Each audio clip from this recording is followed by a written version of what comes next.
exam yang diadakan pada tahun 2021 ini untuk siri yang ketiga. Dan Alhamdulillah hari ini kita dapat sekali lagi bersama Dr. Bakri. Setiap tahun kita akan menjemput Dr. Bakri untuk memberi seminar di seminar Minggu Islam, dan beliau sangat melapang dada menerima jemputan daripada Islam. Alhamdulillah, terima kasih kepada Dr. Bakri. Dan hari ini beliau akan membincangkan tentang pengalaman beliau sebagai seorang pelajar, sebagai seorang supervisor, penjaga kepada pelajar. Dan saya serahkan slot ini kepada Dr. Bakri. Okey. Terima kasih Dr. Raizat. Thank you very much for inviting me for this seminar.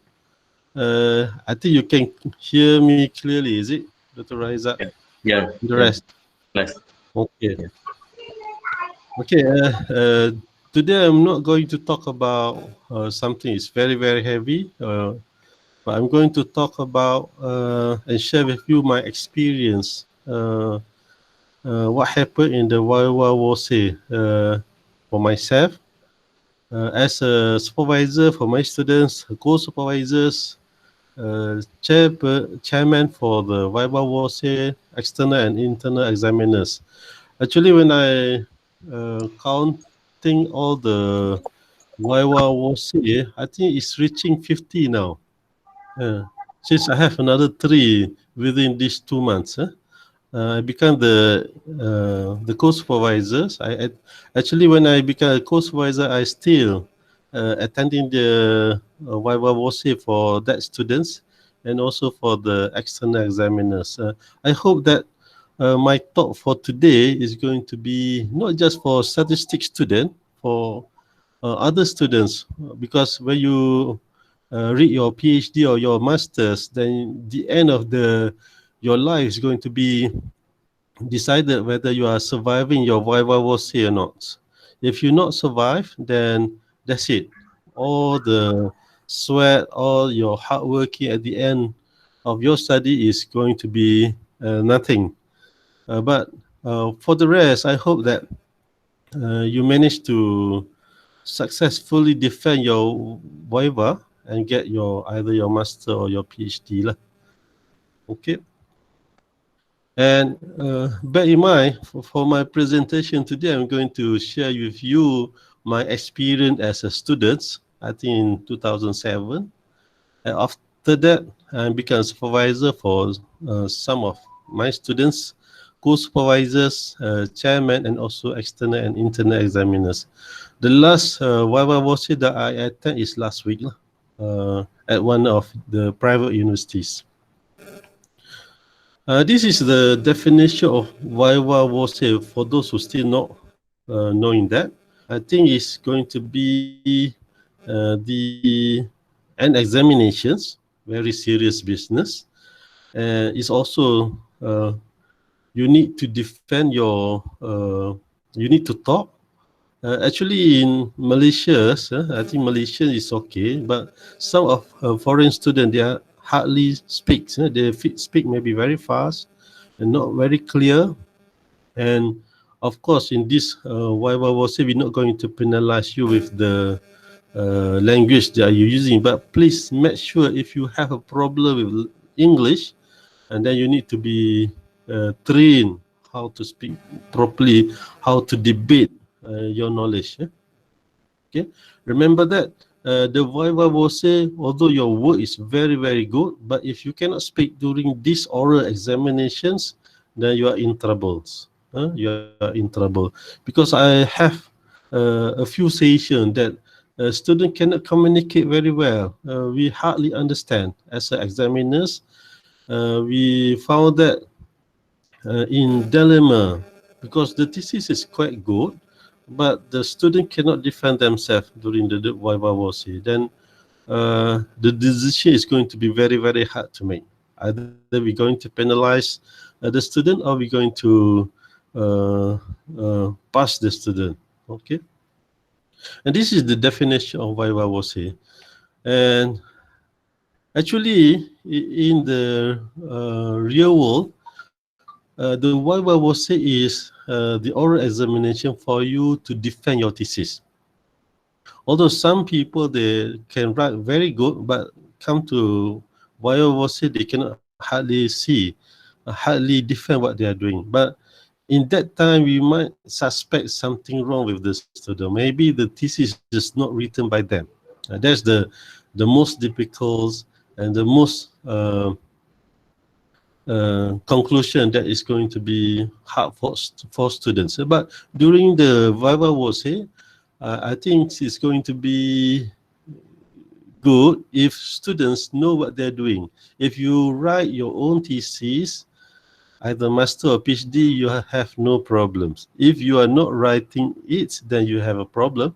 And every single words that you're using inside your thesis, you should know well why you choose that words. Okay.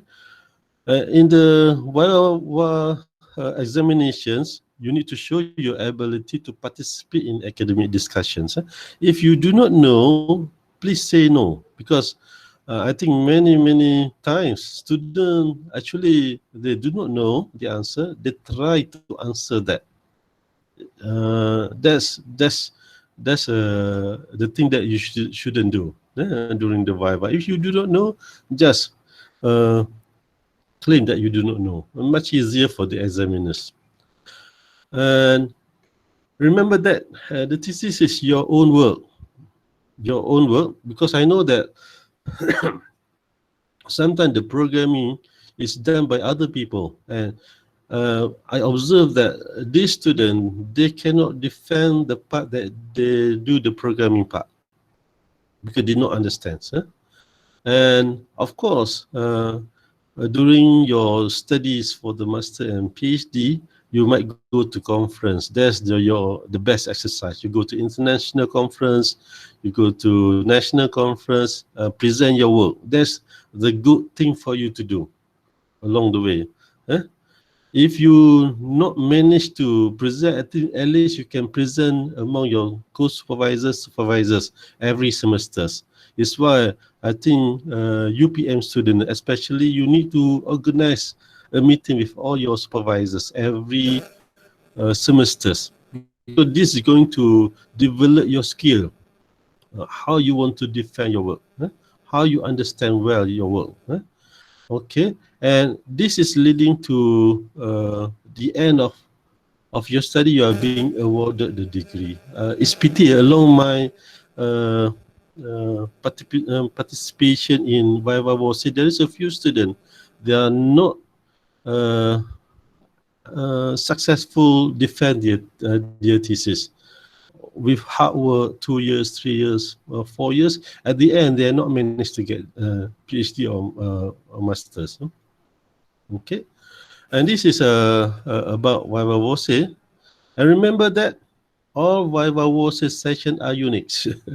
Believe me, every single Viva Voce that I attended is unique. It's not similar to each other's.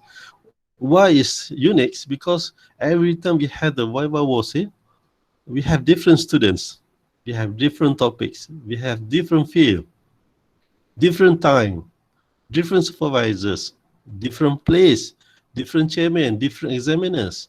Although some students is resubmissions, when they come to present again, it's totally different. You remember that you can ask your friend who already finished their Viva, but actually every single Viva Voce is different. It's very different to each other. You need to bear in mind this. Some students, they can go through all the Viva Voce in a very relaxed environments, but some not. Up to an extremes, I observe there is a body contact also during the Viva Voce. That's the worst that I come across. Body contact, student with the examiners. That's the worst that I have.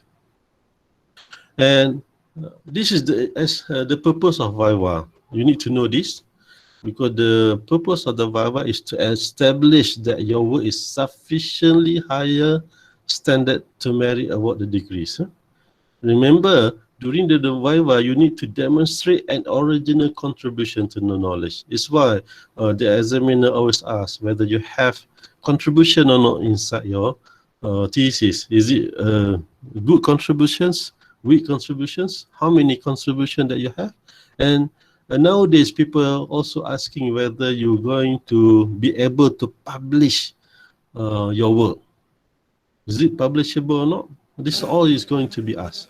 Although I know that some last week my session Your Viva Voce is not required for that student to publish, but if you are studying at UPL, you need to have this publications.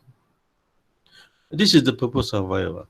And this is the rules of examiners, because during the Your Viva Voce, you should have the examiners. And what the examiners do actually, the examiners is going to ask you to justify about anything inside the thesis that you are doing. Okay, and sometimes they ask you not inside the thesis alone. They ask you beyond the thesis. Sometimes they just want to test you. Sometimes they ask you very basic questions, and that's the tricky thing, because sometimes the basic questions is not inside the thesis. You need to have a general knowledge about the thing that you are doing. Okay. And sometimes they try to argue with you. At a certain point, you might agree, you might disagree, but from my observations, students tend to agree what the examiner says. It's very seldom they're going to challenge the examiner. They try to play safe. Try to play safe. Maybe they think if they argue with the examiner, they might fail during the Your Viva Voce. They are very, very cautious about that, especially Malaysians. Remember that your thesis should have strengths, and of course, at the same time, there is weaknesses in the thesis. And we as an examiner, if I am the examiners for Viva Voce, I like to discuss the strengths of the thesis. And I also like to reveal the weakness of the thesis. Remember that the examiners is the only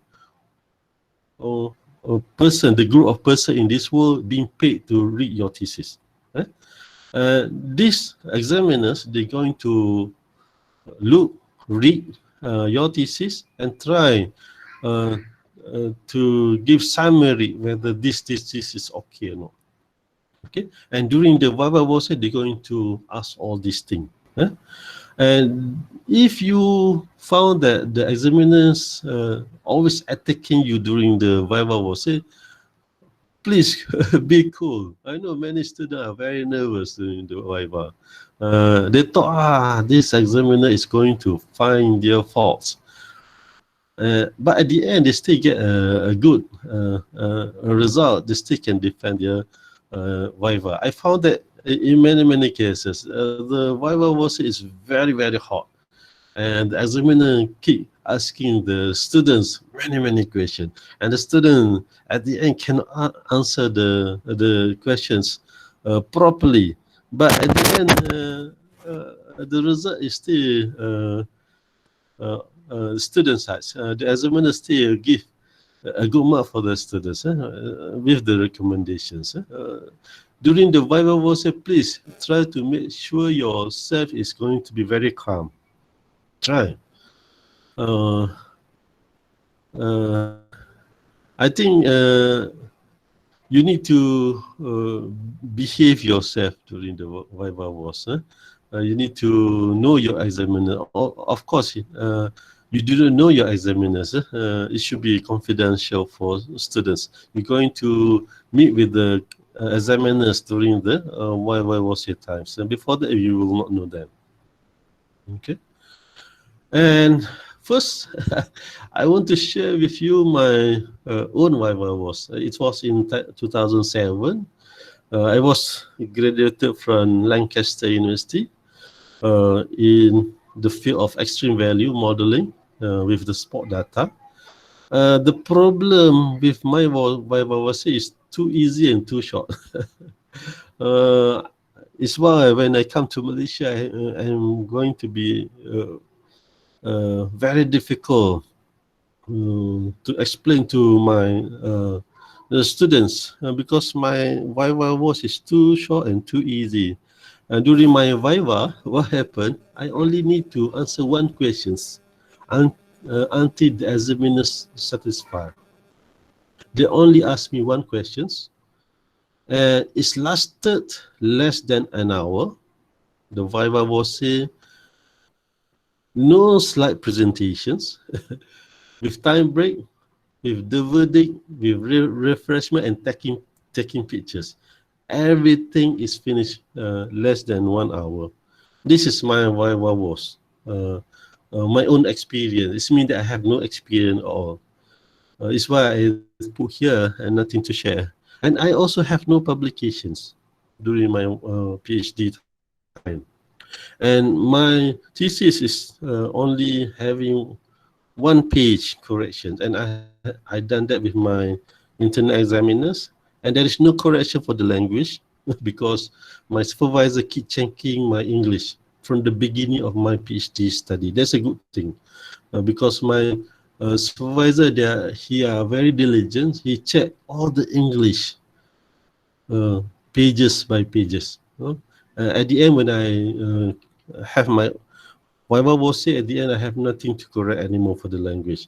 And I have only two examiners during my time, from Imperial College and also from Lancaster Universities, without a chairperson. Without a chairperson. This is my own Viva Voce. Nothing to share actually, but I want to share the Viva Voce of my friends. Here's a fellow friend of mine in Lancaster also, same field, statistics. And what happened to him, his Viva is very, very long. Pages by pages. You can imagine that his Viva Voce is carried out pages by pages. The examiners want to see the pages from the front page until at the end of the pages. And he took more than 1 year to do all the corrections. And it seems that everything needs to be corrected in the thesis. But the good thing, although he is suffering during the Viva Voce, suffering during the correction times, he still get the PhD. That's a good thing. That's your aim actually. Everybody aim is to get PhD at the end. When you're doing, actually he's talked about 5 years before submitting his thesis. Another 1 year, he has his Viva Voce, and I think almost 8 or 9 years he finished everything before he's getting his PhD. But it's a good thing. He's still successfully getting and obtaining the PhD in statistics. This is my roommates in Lancaster University in the field of statistics also. It's too long, but I think he's not the longest one. I have another colleagues at that time.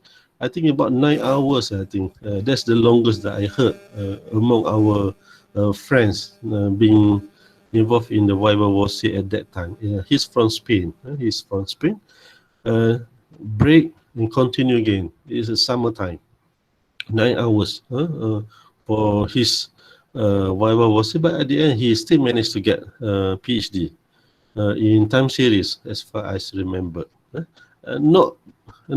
Nothing to share, but I'm going to share with you as a supervisor, because I have already 8 students as a main supervisors. Actually, when you become supervisor during the Viva Voce, we can ask anything. I just keep quiet. Usually, I am not talk during the Viva Voce. I usually accepting all the verdict unless it's not clearly gazetted. I'm going to have another one maybe inshallah this year, Bapa. It's me that along my career as a supervisor, I managed to graduate maybe 9 PhD students, including this year. I have already 7 PhD students, and I also have another 33 students as a co also. And you might wonder why I involved in more than 40 sessions of Viva Voce, the Viva, because a few of the student is having resubmissions, either for master and PhD, and some of them uh, not success. Although I attending the Viva Voce, but they are fail inside, or they are not carry out the task. It seems that uh, uh, as a co-supervisor also, actually I attend the Viva Voce. I think it's a very precious to involve and give support to some of the students. Although you are be a co-supervisor, it's good. Although I have a not just in statistics, I have a co for in environments and other fields. It's why I have more than 40 sessions. I try to free myself and go and support my students, although they are only as not really my student, but I help them in statistics. And I always tell the students to prepare for the worst. And sometimes I misjudge my own students because sometimes they want to finish their getting PhD much faster, and maybe at that particular time they are not feeling well. Okay, they are not ready because of personal problems. Okay, and in statistics, I have my first student is not in statistics actually. My first student is in data mining. After that, I have the extremes. After that, Bayesian, EDA, and now I think the latest student I have is doing in data science. I'm traveling from many field of studies because it's good. It's good to do this. You're not going to have in one field. But the bad thing about this, because every time you change your field, you need to involve in that research. This as supervisors, and this is from my observations. Usually in UPM, it took about 2 to 4 hours. The Viva was. It's very long. It's 2 to 4 hours. And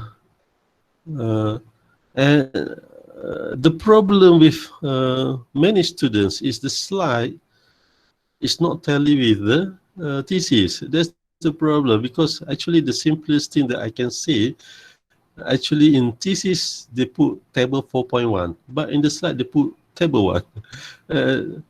Actually, those who are going to be involved in the Viva Voce, especially the student, they need to make sure that everything, the numberings, the equation, the figures inside the thesis should be written similar in the slide. And what happened? Many of them didn't doing that. Also, reference also, they're not doing that. And sometimes what happened, the students, they change the slide, they change everything. It's not telling in the thesis. I'm not sure what happened. Maybe they think it's going to be the improvement. They found error later on after the submission of their thesis, but you shouldn't do that. You should doing that after the Viva Voce. During the Viva Voce, that you can say that when they ask. And of course, for my student, they use PDF, but there is a few students using PowerPoint, and I have a few events that all the PowerPoint is not compatible with the projector. And what happened? Nothing come out. All the jargon thing come out. This is unique. Is a challenge for a student because they need to present without the PowerPoint. And some of them manage to do well. Some of them is going to be nervous. They are nervous because they cannot show anything during that time. Another thing that I observed, this is especially for the statistician, those doing statistics, the programming skill is sometimes going to be required. And sometimes I, as a examiner, maybe asking the candidate to run the programs. Another problem with students when they having their Viva Voce is references and either references or bibliography. What happened? Because everything inside the references is not inside the thesis. Inside the thesis, vice versa. You need to be very, very careful about the references. I'm going to show you in a few, 4 examples that I'm going to show to you. The Viva reports, anonymous, I will not name any person. Why? References is very, very important during Viva Voce. Okay. Another thing that I observe is anxiety and nervous. That's okay. Everybody is going to be nervous. You know that it's not just students nervous, but supervisor also nervous at the same time, because we're not sure whether the student can cope well with the pressure during the Viva Voce. And also, I observed that many candidates, they are not spending time enough for the contributions.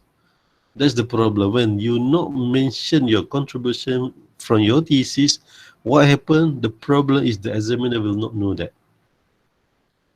You need to make sure that during your presentations, it's about 20 minutes given by the chairperson, you need to show your contribution to your research. That's the most important thing. What is your finding? Important findings. And of course, as a supervisor, sometimes I observe the examiners are looking for faults. They're looking at anything. If you do this wrong, they're going to stress it. Why are you doing this? Why are you doing this? And of course, sometimes I observe that the examiner is not the expert in that field. This is I always see when I attending the Viva Voce as co-supervisor in other field. I observe that what happening. This external or internal, they try to talk about statistics, but they are not the expert in that field, and they give wrong judgment about that. Another thing that I observe, sometimes the examiners, they are busy with the objective and research question. They're going to ask this. And sometimes they've forgotten about the contributions of the students. They keep attacking on the objective. The objective of the research is not correct. You need to do it. You need to follow it. You not achieve that. Also similar to the research question. For me, if I'm be the examiner, I try to avoid it. This is not critical things for me, but I like to see the contributions. If the contribution is there, it's okay, no problem. And there is another type of examiners that I'm going to observe. They're busy with the language. They keep checking the grammars and spelling. This is because relate to the they are not the expert in that field. That's the problem. When they are not expert in the field, what happened to examiner? They going to check this, the grammar. Actually, students or the candidate cannot be penalized because of the language. If they say you are not getting your Viva Voce because your English, I think they need to think twice, because you cannot penalize students because of the language. You can penalize candidate of the PhD or master if they have no contribution. That's okay, not because of the English. Okay. This is my observation for the co-supervisors as non-statistician. Co-supervisor for statistician is going to be similar to supervisors for the statistician. It's going to be the same things happening. For the non-statistic field, I'm being for many students in forestry, in agriculture, in environment, in economics, finance, geography, biology, medicals, and mathematics. I think the nearest to statistics I think I attend so far is finance. I attend two Viva Voce as examiners, Prof Azhar, the late Prof Azhar. It's quite hard. The content is quite hard, but readable as a statistician. Okay. Usually in that Viva Voce as an examiner, I try to help students in understanding the statistical part. Actually, non-statisticians during the Viva Voce, they are not explaining well. The latest one with forestry students, but I found that this student doing principal component analysis and also index, 2 chapters. And what happened during that Viva Voce, the examiners didn't touch that 2 chapters. They tried to avoid this. That happening, sir. They just curious about in the earlier chapter, they curious about t-test, everything. When come to the PCA, when come to indexes, they just keep quiet. I just wondering whether they are going to ask. Until at the end of the Viva Voce, they hardly ask about, no question about that part. The 2 chapters seems left behind without checking by the examiners. Okay, that's why I come to the third one. I violated many stats. Okay, and what happened actually, from all the non-statistic students that I have, only one student getting resubmissions. Others is okay, no problem. As long they are using a good statistic, no problems. Okay, and this is as internal examiners, I have what I do as internal examiner. I read the thesis a few times. Actually, I didn't do the last minute works. When I get in the thesis, I try to read again and again and again. And I try my best to help students to improve their thesis. Sometimes I mention the mistake before the Viva was actually it's wrong to do that, but I just contact the supervisors or that student. This is a mistake inside the thesis. The student need to do something before the Viva was here. Okay, and actually, as an internal examiner, I'm not really bothered about the objective research question, but I'm very bothered about the references. Actually, I try to look for the contributions, and also I'm not really bothered about English because I think my mother tongue also not English unless it's too bad. If the writing is too bad, then we need to say something about that. But if it's okay, corrected, can be corrected, that's okay. And as internal examiner, also during the Viva Voce, what I do, I always look whether the research is going to be broad-based or focus-based. But many, I think it's divided. In statistics, some very broad, chapter 1, chapter 2, after that chapter 4, 5 and 6 is not related to each other, but they can publish in the good journal. But some are very focused, in the research. That's good. Actually, I like the focus-based research, not the broad-based research. And I also, as internal, if they are doing programming given in the thesis, I will try to run that.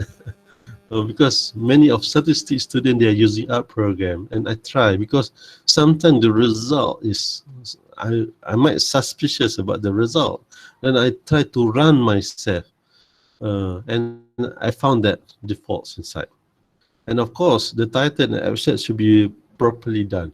That's for me as an internal. Maybe for other examiners, internal examiners, they have a different way, but this is what I'm doing during the Viva Voce. Okay, and as external examiners, actually, I'm not lucky enough to be the examiners external for statistics. I have been being the external examiner for other fields, for data science, for actuarials, for medicals, but not in my really field because many outside there, they are not really doing fundamental stats. Okay, maybe they are not culture, but for the external examiner, I'm more relaxed because less mathematics. Less mathematics. It's easily to digest. But my external examiners experience is many of them are not really strong in maths, what I observe, and they also not very good in mathematics writings. That's another thing that I observe. But it's okay. It's not very hard to read their thesis. And now, before I move on to 4 examples, I think maybe you want to ask questions before that. Anything that you want to ask before I proceed with 4 examples of the student thesis? Anonymous, I will not name that. But any question before I proceed with another second part? Yeah, Ali, Baba, do you want to ask anything? Yes, Assalamu alaikum, Prof.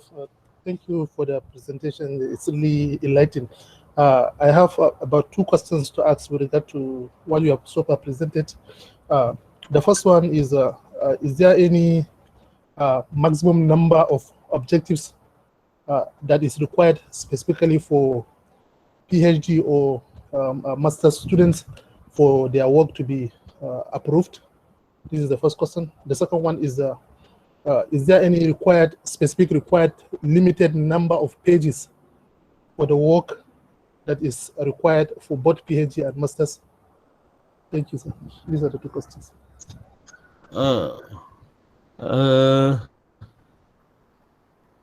I can answer the second one. The second one is already being circular by the UPM authorities that I think for the PhD, I think it should be around 200 pages. And for the master, it's quite less. They already mentioned that, but I'm not sure why they're doing that, because I think in mathematics, maybe you can have about 50 pages, no problems. But I think they have already circulated about the pages.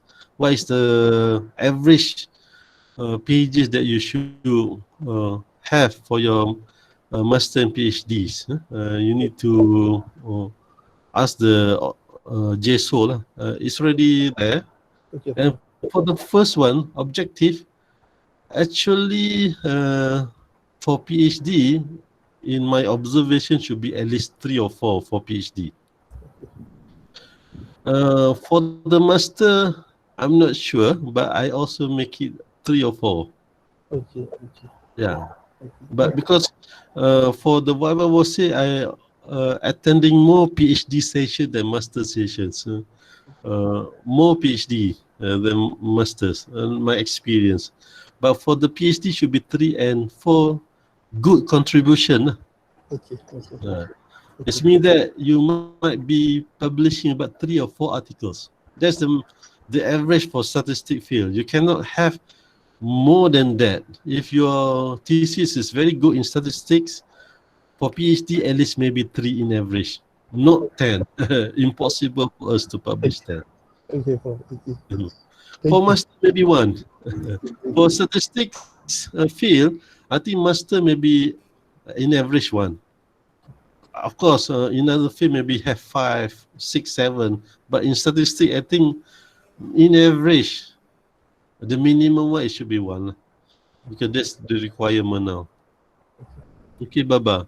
Okay, thank you. You can ask Puan Sumira about the page required for the PhD students. Okay, Prof. Okay, thank you, sir. Yeah. Any question that you want to ask? Betul. Yeah, Raizat. Dalam situasi sekarang ni, mana lebih bagus, maksudnya bentang secara fizikal ataupun secara dalam talian? Pro and con. But I like online. You know why? Because students being challenged now, because we can have the external examiner facing the student. In my experience, facing the physical Viva Voce so far at UPM that I have, we didn't have the external from overseas. But now, online Viva, I like it very much. You know why? Because we have external examiner visible to challenge students, either PhD or masters. Last time, no. If they are from Canada, they cannot come. They just bring report. If they're from all over the world, they just have the report. But now, the good thing about online, the external examiner is available to challenge students during the Viva. That's the good thing. It means that I like it very much like that, because during my PhD time also I have the the internal and also external. I hope that during after the MCO we can do the same things. It means that we cannot have the external. No, without the external we cannot proceed with the Viva, because we have nowadays the hybrid system now. We can have the external on the screen and the internal inside. I like it very much. That's my opinion. Maybe some of you not like it. Okay. Raisa. Okay. Not just the report from the. Actually, I be a chairman for many Viva Voce. What happened is I need to read the external examiner reports to students now. Nowadays, no need. The external examiner will ask the student immediately during the online systems. It's a good. It's a. I take the positive thing from the MCOs. The availability of external examiners. I have that for the my students. Dr. Mustafa, forestry. He's external available, and before that also the external also available. It's good for students actually. It's good for students. Is there any questions to ask? No, you should take this opportunity to ask. Anything? Because you, if you are a student, you're going to. Okay, Bapa, you want to ask questions? Yeah. Assalamu alaikum. Salam. Thank you, bro, for the presentation. My question is, so what are the roles of the chairman? That is, what are the roles for the Viva chairman? Okay. The role of, I think the best and effective role of chairperson during the Viva Voce during my time that I attended is avoid body contact between the student and the examiners. That's the worst scenario lah. And another thing, the chairperson, they control what is the questions that need to raise. It's why I like the chairperson should be in the same field, because if the chairperson is different field of the students, the examiner can ask many things. I think the chairperson should be in the same field of the student, because sometimes the chairperson can tell the examiner, this is not relevant to the research. You cannot ask this. I like that. I have a few occasions that the chairperson play a very good roles. He or she, that chair, the Viva at that time, he overruled the examiner. They just say to the student, you don't need to answer these questions. It's not related to your studies. Because sometimes the examiner might ask you silly things during the Viva Voce. And the chairperson also, at the same time, they should be able to control the situation of the Viva Voce. Maybe take a break if the discussion is too hot, and the chairperson say, "Oh, we take a break for 5 minutes," like that. After maybe sometimes they ask the student, "Oh, calm down, you are nervous," like that. That's the chairperson. I know that there is a few ineffective chairperson during my voce that I attended, but most of them is okay. Most of them is okay, and the worst chairperson that I observed that the chairperson taking role as examiners. That's the bad thing that I observed. It means that during the Viva time, the chairperson asks a lot of questions.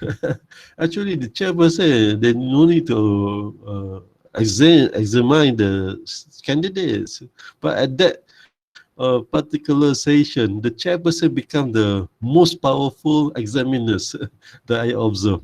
I feel very pity to the candidates because the examiner just keep quiet, and maybe because of the seniority, because sometimes we select the chairperson from the seniors, among the seniors. That's it's a big rules. Okay, Shiraj. Yes, Shiraj.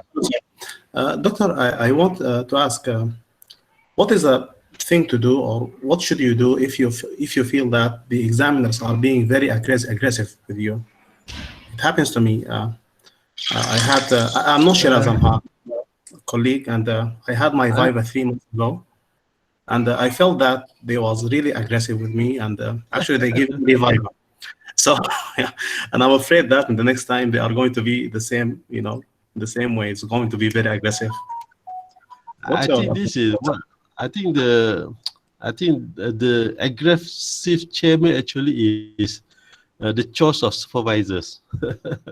Actually, the supervisor should name a wise person to be a chairman. And I think the supervisor also need to check the background of the chairman actually in the first place. We cannot do anything as candidates. What you need to do, maybe you need to calm yourself. Takes time, because the burden I think should be supervisors and also GSO lah. I think you need to, if you are a chairperson, actually they should be more professionals. I know there is a Viva Voce, there's a shouting activities inside.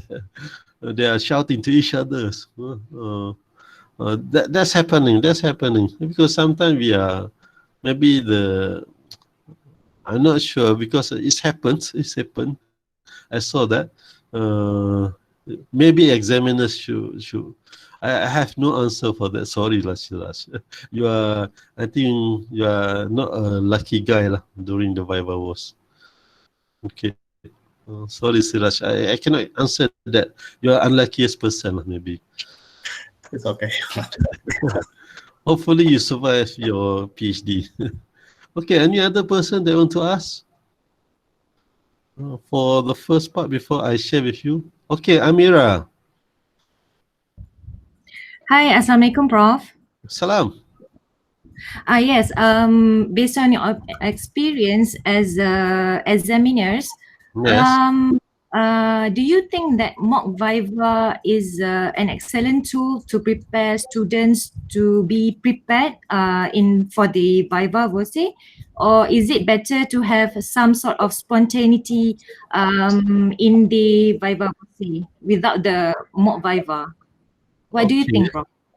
I'm going to give you a few scenarios. My scenario during my PhD time, no mock Viva, because my supervisor said you already got the skill, you have the knowledge, you can survive during the Viva Voce. That's happened to me. It's okay. But I also be a external examiner for some other university, and they have the mock Viva, but I found that during the Viva Voce, the student is not prepared at all. They cannot answer all my questions. And I asked, do you have a mock Viva? Yes, they have. It's compulsory for some university to have the mock Viva. And you know that, come to my surprise, there is a lot of big errors inside the thesis. Although they had the mock Viva with some professors in their universities. I have a few, one occurrence in South North, I think South University. I found that they already have the few professor with that students, and come to my surprise, there's a lot of things not good inside the thesis. And also in the Klang Valley, I have a Viva as an external also. No, they are not prepared. The student is still not prepared, or either the supervisor also not ready. Because some university in Malaysia, the non-RU, they are not their culture to have Viva a lot. Maybe their lecturer only have 1 or 2 student PhDs. That's all. Like UPM, I think they are experienced enough. For the forestry student, as a co, I have a mock Viva. At least we actually students, PhD students, they have their own mind, you know. Although we carry out the mock Viva during the real Viva, they still answering the same things. Especially in my part as statistics, when we ask them about the theta, they still struggling. It means that the background is not strong. I think it's dependent on the student. If the student's background is okay, they do their own research and survive for 4 years or 3 years, actually they should be able to defend themselves during the Viva Voce if they do all that by themselves and they are understanding what they are doing. Mock Viva maybe is good, maybe it's not good. I'm not sure. I have no experience about that. Although my student requests the Mock Viva, we see what the real Viva is. It's different because the Mock Viva is attended by your supervisors. In Viva Voce, it's attended by the examiners. There's difference. It's totally different event. I can say to you, it's unique. All the Viva Voce is unique. It's totally different from your Mock Viva, unless you can copycat that. But my experience, although we are doing Mock Viva, this is my experience with non-statistician as a co, because for myself, I actually reluctant to do Mock Viva. It's better for the student to do their own and understanding, read again, and try to see whether there is a demerit or merit inside their research. They should know, because as I remember what my supervisor said, Professor Jonathan Thorne, you are the only person know about your work. You're going to be the expert in your work, not supervisor. And my student is going to get PhD if their knowledge is better and they are the only one know about that knowledge. That's my supervisor criteria for PhD students. If he doesn't know what the student do, then the student should get PhD. I see. I understand, Prof. So despite of having all the mock vivas, it all depends on the students themselves eventually, right? Yeah. Okay, thank you, Prof. Because sometimes we misjudge students. We misjudge students. We're not sure because during the discussion they might understand, but maybe during the Viva they're nervous. I'm not sure. Less sleep last night, then they can answer properly. It depends, because I think one of my students after the Viva, the first Viva, she gave a birth, but I think she's very tired that time. She's pregnant, because she cannot answer because of the fatigues. I see. Yeah, it depends. Some people have survived easily for the Viva, like myself, but some they are struggling. So. Physical fitness also important, Prof. Before the Viva Voce. I can see that. Yes, okay. yes. You need to take care of your health properly before the Viva. That's the most important thing. Okay. Thank you, Prof. Okay. Anything? Anybody? Thank you, Amira. And anyone want to ask anything? No. Okay. 1, 2. Okay. Now, for the second part, I'm going to show you 4 examples of the Viva report that I have. I think 2 is as external, another 2 as internal report. I'm going to give you the first examples. Okay, the first example. Okay, student X. I call it student X. This is student X. This is in April 2017. Okay, this is what I right after I read many times, I come to this conclusion. The thesis title is not clear and not representing the research work. What's a pity, This student, he wrote the whole thesis, and suddenly when he chose the thesis title, is not really representing the work inside. I'm not sure what happened to this student. Maybe he still want to maintain the thesis title when he approached UPM. When he approached UPM, and he doesn't want to change that. But along the way, his research slightly deviate from the original title. My experience is different. When I study my PhD, I have no title at all. What happened? My supervisor want to train me to be a good researcher. We do a research. He gave me paper to read everything, have the skill of programming, and we decide the title of the thesis at the end after the thesis being written. That's my experience. But this student, the title of the thesis is not clear at all and not representing the research work. And also, I found that the abstract also not well written. And also what happening, the students citing references in the abstract. I found this is quite few nowadays. Candidate put the references inside the abstract, which should be avoided. And also how they write the abstract is going to be quite tricky, because some, if in statistics, you should not discuss anything inside already, and you cannot put your results. Actually, in abstract, you need to put your findings. This should be well written. But when we read the abstract, we are already confused. Then you know that if the abstract, the title is not correct, then everything should be not correct. Okay. This is the report for the research problem and objective. I'm not very concerned, because when I train to be a researcher, when I train to write my thesis, my supervisor don't bother about all this. We write this at the end of our research journey, the objective and the research problem. We didn't write our objective and research problem at the beginning of the writing. Okay. And what I did for this, after I read that, it's not enough for PhD level. That's I put inside. And I said here, I need to seek some clarification during my Viva Voce. I want to ask this student why, because many things not clarified. And now you see that the student have the chapter 1. Okay. And this is the first ambiguities that I have. In page 4, I mentioned that. Okay.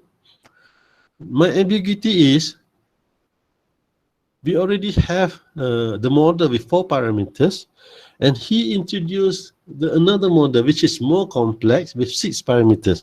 I cannot see that. Why? Because actually in real life, you cannot give a suggestion introducing new solution with more parameters.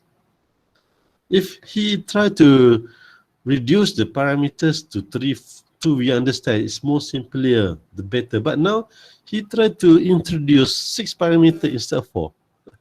Okay. Yeah. And this is my ambiguity too.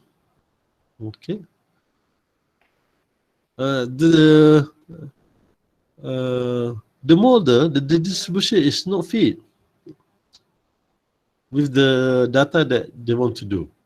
And also I have about the mathematics part, but this is only for statistics maybe. For other field, they are not required to. Because when you write mathematics, you need to be very precise what you need to do. But of course, along the way, I found that the proving is not accurate. That's going to be very fishy. They need to check the mathematics part. Because I am I'm from the mathematics background. Of course, I can check all this. I check all this. Okay. I say here, all equations are messed up. Then I think the students should check again, one by one, all the things that they put. Okay, and I have another ambiguity about this thesis. The problem with this thesis is when I found that I searched, it's in French. I wonder whether these students know French or not. How come he referred to some reference in other language? I hope that he understands the French. That's my opinion. But he's not. I don't think so. He knows about French language. You need to be very careful because sometimes you put reference. I think they just simply put the reference there, but it's not in English, but it's French. You need to make sure that your reference, you need to know, you need to read that. Okay.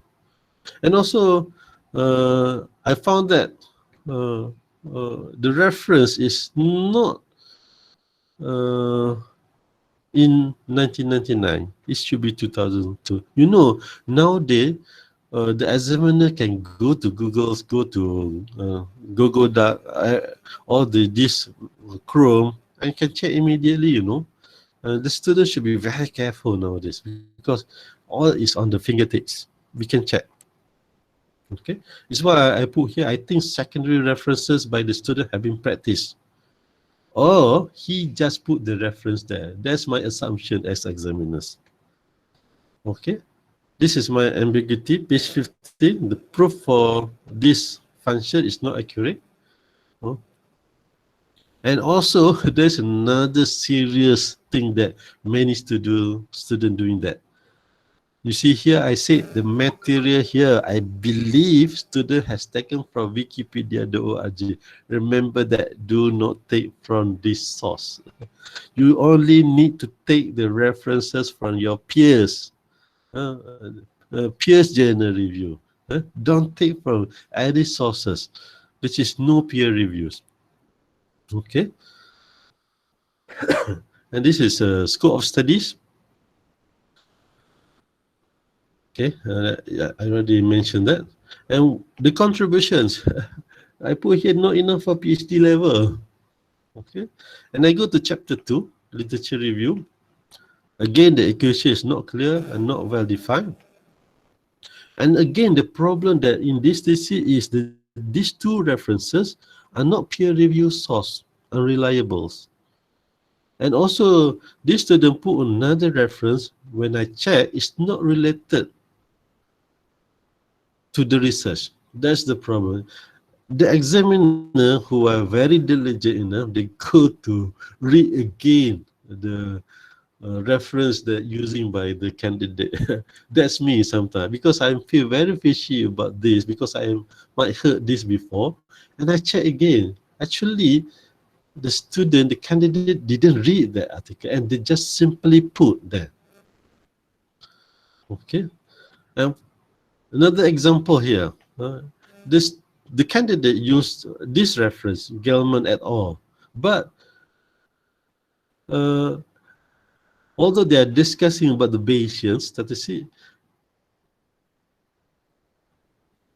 although the Gilman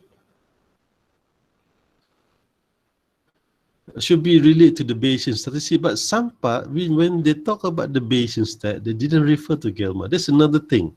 We have some scenario in writing that we should refer to this, but we didn't refer that. Okay. This is all. Okay.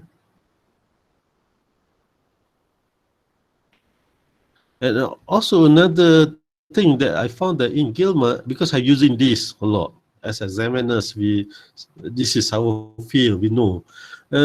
Sometimes the distribution that they are using is not inside that book, not ever mention this, and suddenly they're using that to relate with the distributions. They come to our surprise. Okay. And also another thing, this is mathematics, not clear how the author get. If the student is not statistic, they are non-statistician, we understand that. But if they are statisticians or mathematicians, they need to make sure that the equation is going to be very clear in writing. And this is some I wrote again for students, for the candidate, make sure they know the flow nicely. And also, I have not clear also why they choose gamma prior. If those who are doing Bayesians, they know that. Oh, okay. And they abuse these references because these references didn't have anything related to beta Cambi X, but they have Poisson distribution inside. Okay. Another thing, they try to introduce method, use that method, but they didn't use it. That's the problems. This is experts. If you're expert in your field, then you know. And what I suspecting is the lack of knowledge of the author regarding the basic writing material of Bayesian field. Okay. And this is model selections, credibilities, not. You see here, it's very, very dangerous if you use a main reference, not from a peer review references. You need to be very careful about that.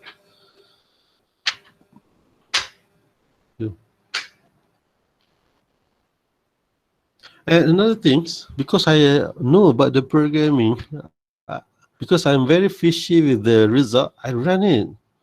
As examiner, we can do it. I ran the program and found there's a lot of mistake inside. Okay. Okay.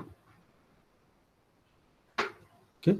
Another thing, don't use Wolfram web resource also, like Wikipedia. Okay. And I do some checking for all the mathematics part, all the statistics. Some references not exist. Okay. Okay. Many things. Many things.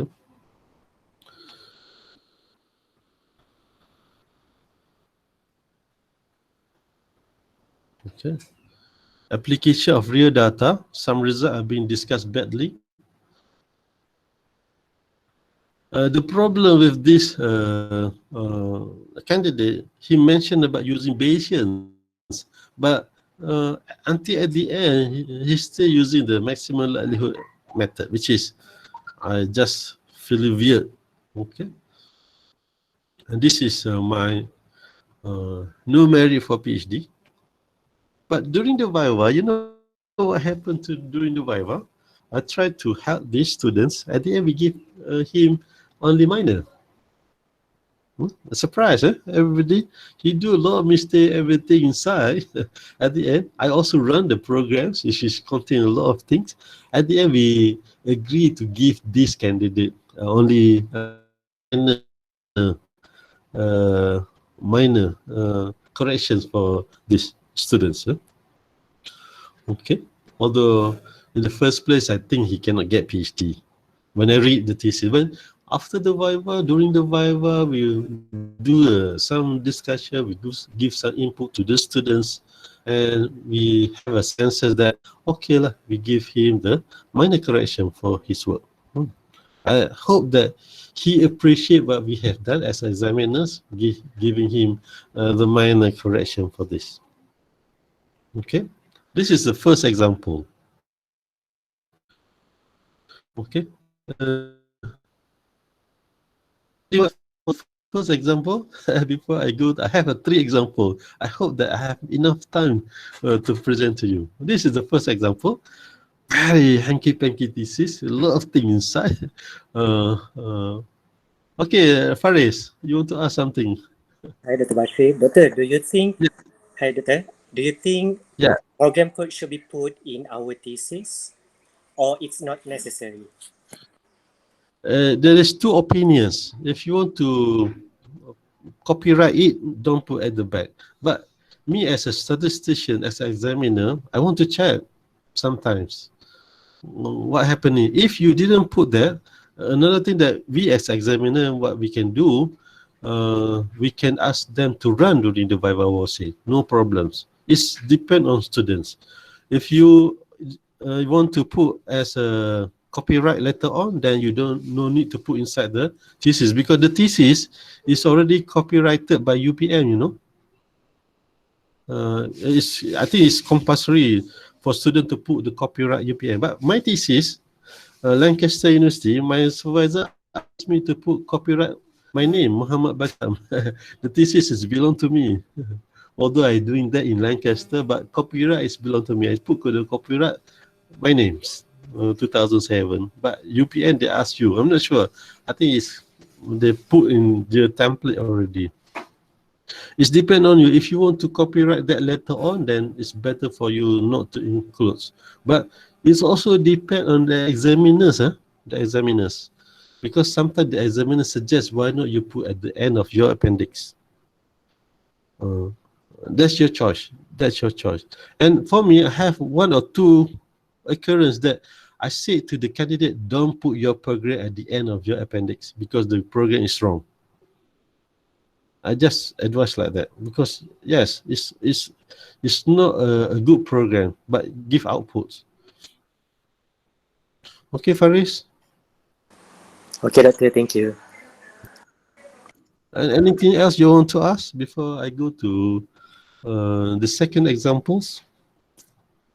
Doktor, ada soalan dari ruangan chat. Yeah, chat.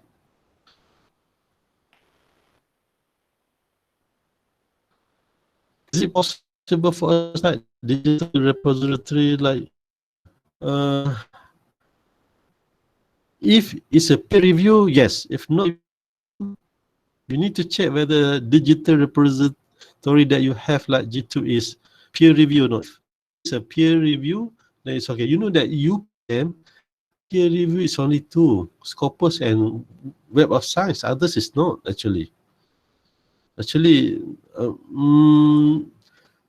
maybe books, okay, but it depends. Is there any peer review? A good publisher for the book, they have a peer review process. But as long that sort of article is a peer review, that's okay. Academically. Actually, my supervisor don't like me to put proceeding also, although it's Scopus. Proceedings, report, anything from the internet, he not allowed. But if the anything which is also not Scopus, not cited, but written by a very well-known professor, it's okay. There's two scenarios. If you are not popular, you write anything in proceeding, say don't cite it. But if the professor his website, cite it, that's okay. You need to check with the GSO. You need to check with the graduate schools whether it's okay or not.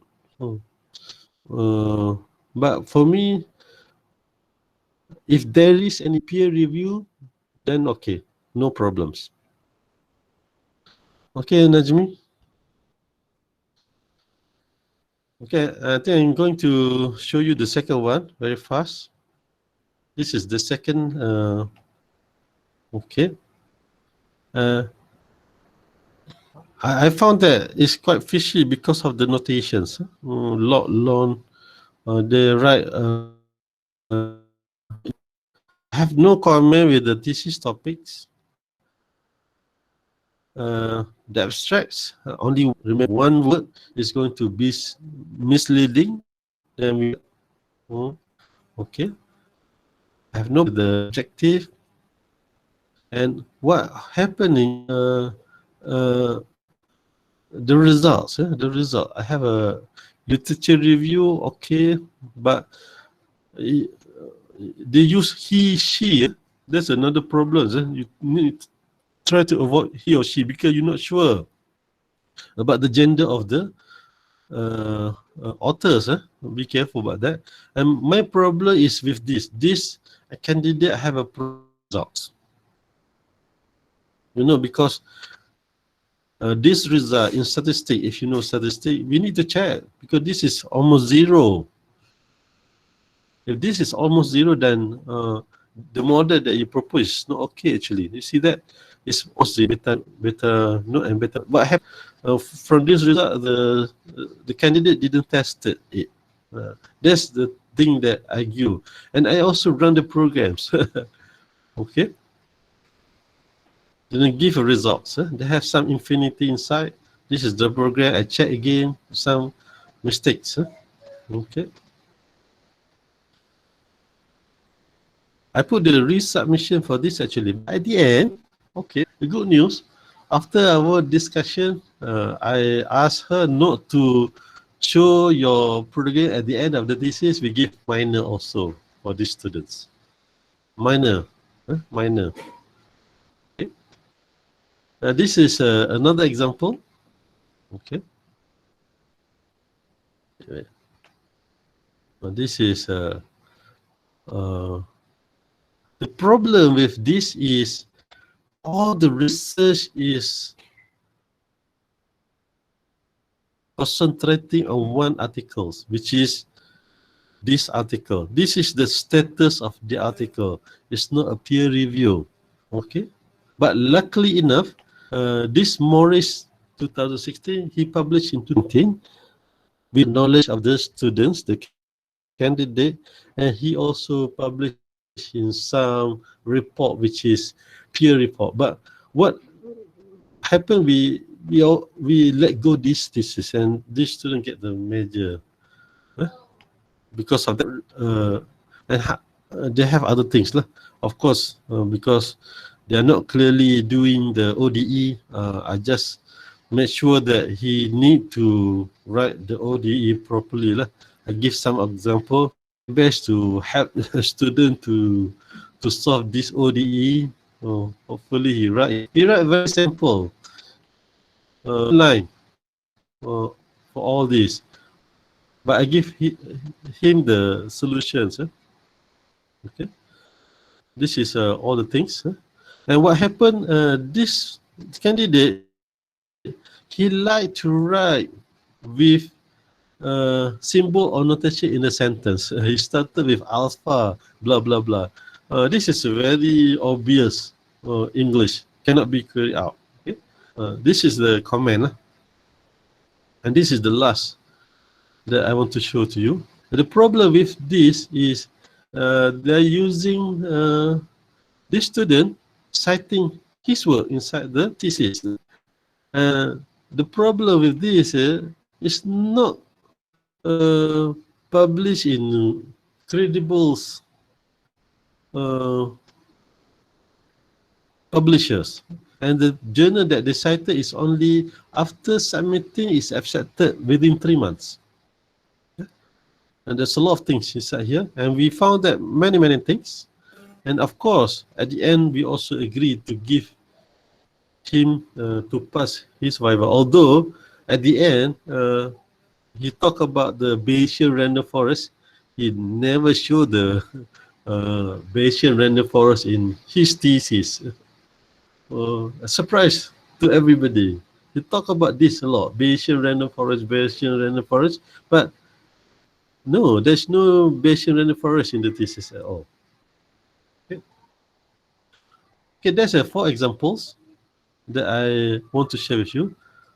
Okay, and this is as a chairman, no burden. We no need to read. But before this, we need to read the external reports to student. Now, because of the MCO, the external examiner need to ask themselves. It's why I say go online. To write a report, a chairperson no need to write anymore because we have the assistants. And this is what you should think after listening to my talk. You need to work harder actually to survive your Viva Voce. You need to work smarter actually. You need to work very close with your supervisors. You need to make sure that you are very close with your supervisors, buddy with them. And you also need to work with your peers. You might have your other friends doing some sort in quite similar field. And you need to increase any related skill that required, especially programming. And remember that although you have a lot of publishing articles, it's not guaranteed that you're going to survive your Viva, or vice versa. although you might have a lot of grants, actually it's not it really correlates to your Viva. Your Viva is your own journey.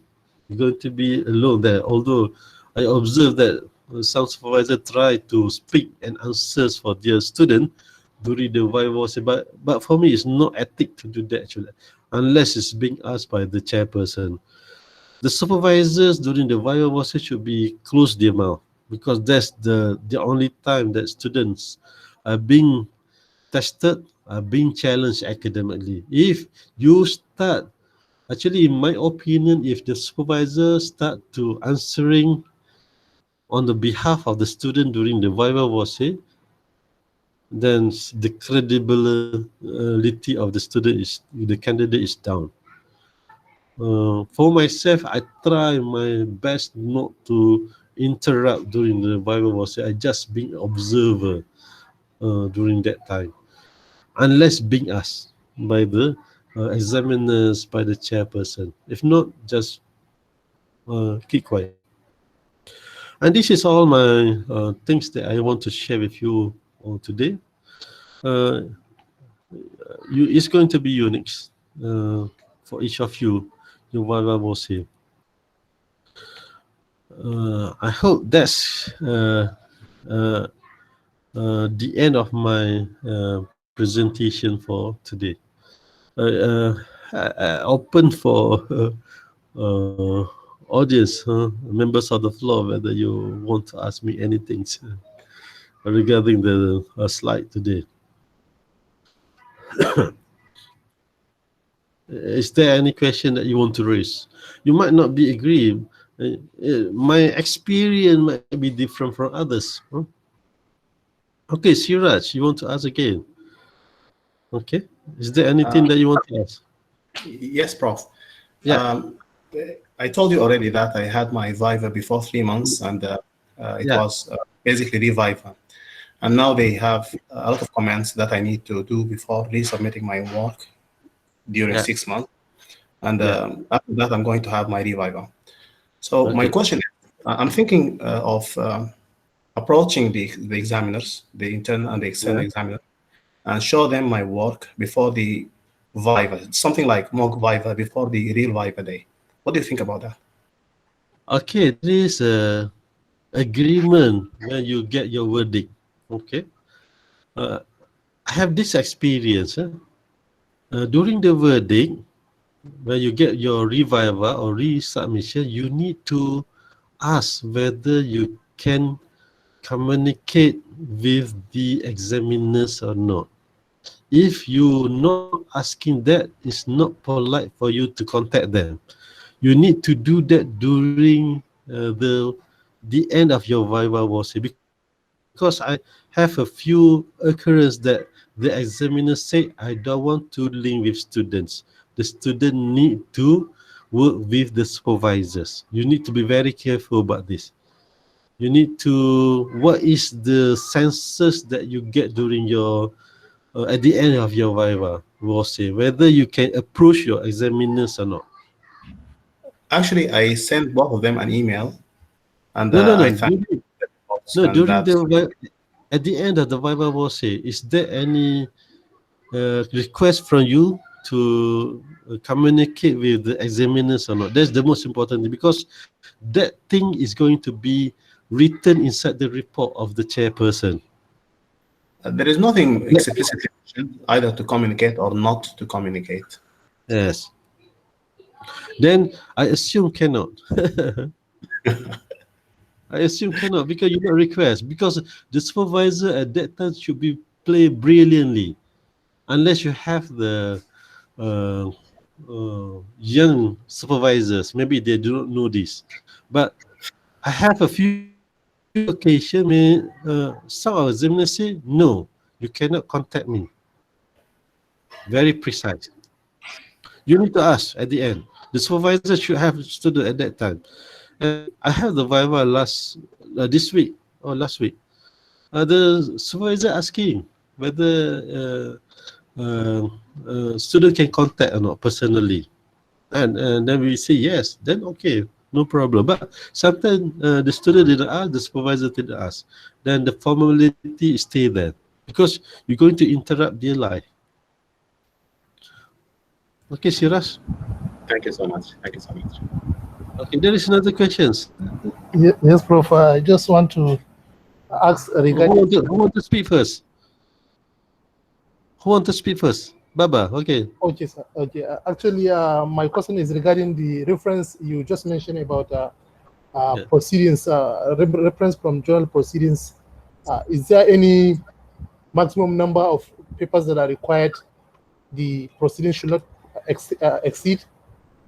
One. The second one is, does the university accept proceedings that are published in Scopus as part of the university requirement?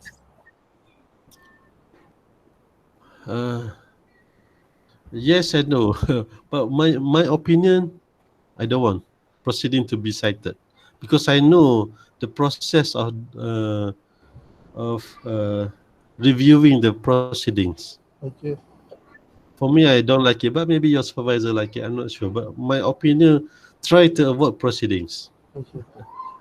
Okay, Wadi. I think Wadi, you want to ask something, Wadi? Thanks, Ali. Yeah. Thank you. Okay, Wadi asking whether to put own published paper into our thesis, like a copy and paste. I don't think so. If that paper is from your master's, maybe you can consider that. But if that articles, the paper is from your current working, avoid doing that. That's my answers. If that published paper is from your own thesis, don't do that. Okay? Avoid. Okay, no Sheila. Okay, Wadi. My turn? Yeah, that's my answer. Okay. Sorry, Prof. The paper is actually the review paper from my thesis. Yes. So the problem is doing the chapter of literature review is it's like redoing the whole thing again, even though I already published this review paper. So do I have to write again the chapter of literature review, or because I already have the paper published? You need to work with your supervisor about this. Mm-hmm. You need to have sense of your supervisors, whether he want you to put inside or not. Okay. Okay. Yeah. Understood. Thank you, Prof. Okay. Okay. No Sheila, you have anything to ask? No Sheila? Okay. Anybody want to ask? Okay, Abdullah. Yeah. Assalamu alaikum wa rahmatullahi wa barakatuh. Salam. Thank you very much, Prof. Mohd Bakri, for your wonderful presentation. I have just one question here. You've mentioned the issue of programming. Say the examiners discovered that the programming was done by someone else, but not the student himself or herself. Yes. So what are the consequences that the student might face in this situation? I have a few occurrences. The program is not done by the students. The problem that we are facing, the student cannot answer the questions because he didn't do it that himself. But we told that candidate, it's okay for you to pay somebody else to do your program, but you need to understand. It's happened that he cannot answer regard to the programs. You can pay everybody. You can pay people to write your thesis, no problem. But you need to understand your thesis. Oh, okay. Thank you. If you ask people to do the program for you, then you didn't get the skill of programming. If you ask people to write the thesis for you, you cannot have the skill of writing. That's the problem. True. Because writing takes ages to master. Huh? Yes. Yeah. Thank you, Prof. Thank you very much. Yeah. Makasih banyak. Okay. Anybody else? Amira and Noshila. You have anything to ask me because you raised your hand. Noshila, you raised your hand. we have in no. Okay. Anybody else want to ask?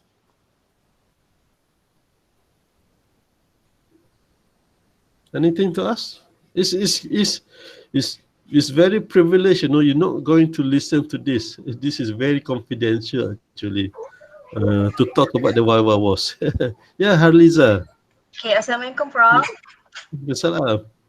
Prof, I just have one question.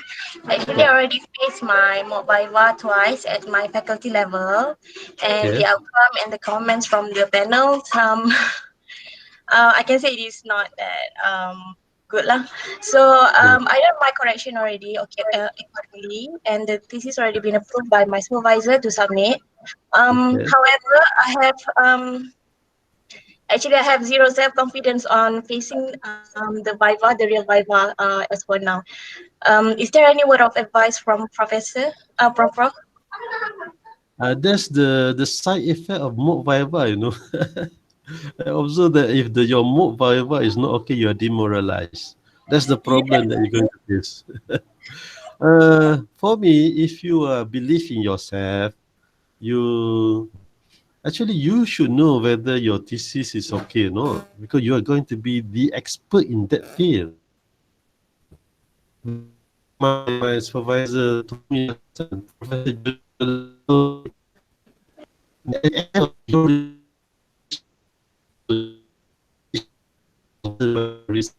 are the expert in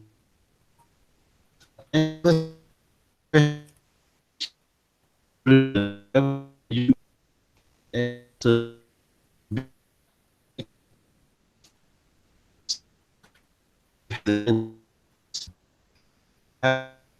you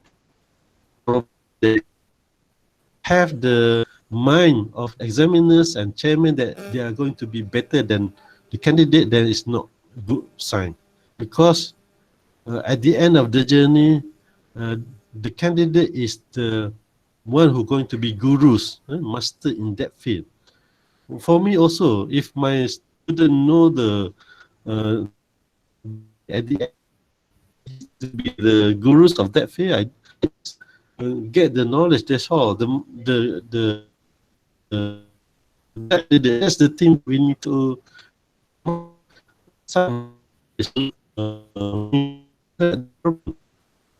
And then what I can say to you, Harliza, yes, you need to try your best. Try your best. You're not sure what happened, but you need to try your best, because I know that some examiner they're going to find faults along the way. Good luck to you. Thank you, Prof. Thank you. Okay. Other people? I see you, Ali Baba. Baba, you still want to ask something? No. Okay. Okay. Wadi, Khalid, what do you want to ask me? Yes, salam, Prof. I'm not sure if I missed it, but so far I've seen the example of not so very good Viva that you shared. So have you ever experienced a Viva with no correction, or a very good Viva experience from your side that you can maybe share? What is your briefly experience on that, or your comment on the candidate? I think the best Viva that I can say there's no correction is my Viva. That's the yeah, I can see lah.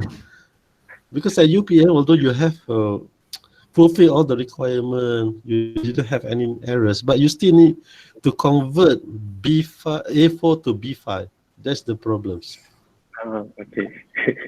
Then you can escape doing all this. But I think the best example is myself lah, because I didn't have anything to correct. Just a very simple things. I didn't see yet the almost perfect Viva. What do you think is the perfect criteria if a candidate trying to pursue a no correction Viva? Okay, the perfect one is best in writing. When we as examiner read the thesis, is very nice flow of story from chapter 1, chapter 2, chapter 3 at the end. And the second thing, the title that being written, choose is not being corrected lah. Because after you finish your Viva, this title is going to go through a committee members and they will not change that. And the third one, I see the good Viva when you're referencing inside is okay. You're not missing a single one. You didn't use the obsolete reference. You didn't use Wikipedia. And the fourth one, you should have a good, clear contributions inside. I don't bother about the English actually. As long as I can read nicely the flows. Okay, thank you very much, Prof. But it's very, very hard because English is not it's always we can correct the English lah. That's the problems. I didn't see so far a good one lah. Although they got minor, I don't think so. It's a marvelous thesis. The weakness of current students, many students nowadays is mathematics. They're doing PhD instead. Mathematics. Okay. Yeah. The equation you mean? Mathematics is very important. Okay. Yeah. Okay. Any questions? Thank you very much, Prof. Yeah, buddy. Good luck to your Viva. Thank you, Prof. Anything? Okay. I think that's all, Dr. Raizak. I think nobody want to ask anymore. Okay. Terima kasih kepada Dr. Bakri yang berkongsi pengalaman dan mudah-mudahan menjadi panduan kepada sesiapa yang akan Viva tak lama lagi. Dan saya ucapkan juga semoga berjaya lah kepada yang akan menempuh Viva. Dan saya ucapkan terima kasih kepada Dr. Bakri. Terima kasih juga kepada peserta yang menunggu sehingga saya lebih pada sejam lebih kita bersiaran hari ini. Dan saya ucapkan terima kasih dan jumpa lagi. Assalamualaikum warahmatullahi wabarakatuh. Terima kasih semua. Jaga diri, jaga kesihatan. Bye-bye.